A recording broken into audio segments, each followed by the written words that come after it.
ఆంధ్రప్రదేశ్లో నక్సలిజానికి end card పడింది.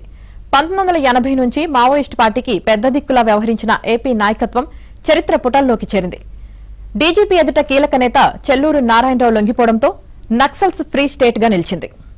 ఆంధ్రప్రదేశ్ లో మావోయిస్టుల కథ ముగిసింది. ఎన్కౌంటర్లు, లొంగుబాట్లతో పార్టీ ఉనికి కోల్పోయింది. ఏపీ నుంచి నక్సల్స్ లో మిగిలిన ఒకే ఒక్కడు ఏఓబీ రాష్ట్ర కమిటీ సభ్యుడైన చెల్లూరు నారాయణరావు పోలీసుల ఎదుట లొంగిపోయారు.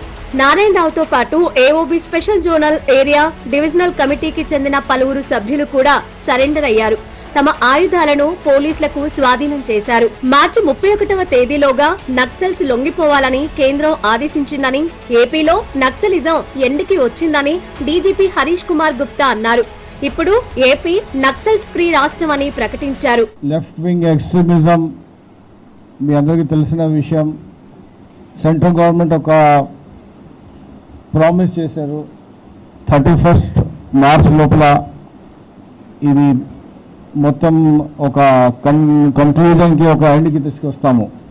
ఈ క్రమంలో లాస్ట్ 1.5-2 ఇయర్స్లో ఆంధ్రప్రదేశ్లో మేము పోలీస్ తరఫున మన ప్రయత్నం చేశాము.